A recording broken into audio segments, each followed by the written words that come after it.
La ideología de género es sin duda uno de los engaños más grandes de la humanidad hoy día. Y esto debido a que tú te puedes autoidentificar como una vaca, como un perro, como un gato y aún como una niña de 3 años. Sin embargo, biológicamente está demostrado que solamente existen dos sexos. Y es la realidad, ya que las mujeres tienen cromosomas XX y los hombres cromosomas X y Y. Y ya que muchos no me van a creer a mí, vayamos a ver la opinión del experto biólogo ateo Richard Dawkins. Sí, señores, un ateo dando una opinión bastante certera acerca de la ideología de género, diciendo que solamente existen dos sexos. Es decir, el ateo más famoso del mundo desmiente la ideología de género. Vayamos a ver esta interesante opinión. To me is they want to what they call degender and neutralize language. But they're doing it from a completely false pretext that you can somehow pretend biology doesn't exist, particularly when it comes to someone's sex. I mean, it's incontrovertible. There's no scientific doubt about this. And yet a small group of people have been quite successful, actually, in reshaping vast swathes of the way society talks and is allowed to talk. It's bullying.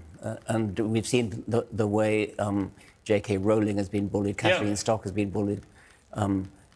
They've stood up to it, but it's very upsetting the way this tiny minority of people has managed to capture the discourse and to really talk arrant nonsense. What's the answer to it? Science. I mean, there are two sexes. You can talk about gender if you wish, and that's a subjective. I'm not. But when people say there are 100 genders, for example. Yeah, I'm not interested in that. As a biologist, there are two sexes, and that's all there is to it.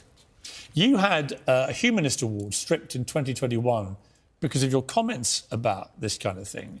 You had a tweet in April of that year. In 2015, you tweeted, Rachel Dolezal, a white chapter president in America of the NAACP, was vilified for identifying as black. She was white.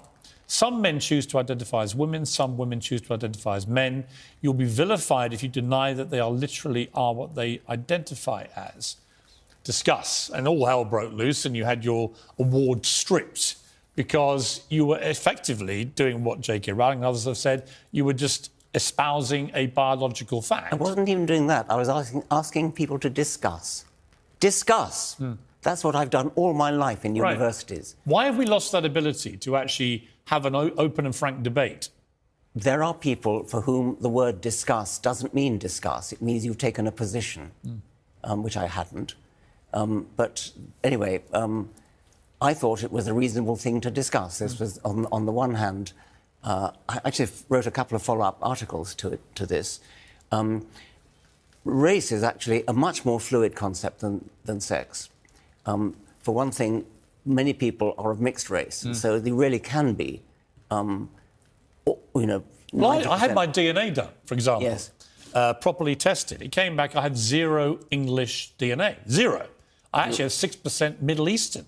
Yes. For example. Yes. Right? So that was a shock to me. I had no idea. Yes. A lot of Celt, a lot of Irish and Scottish and Welsh. Yes. But no English whatsoever. Yes.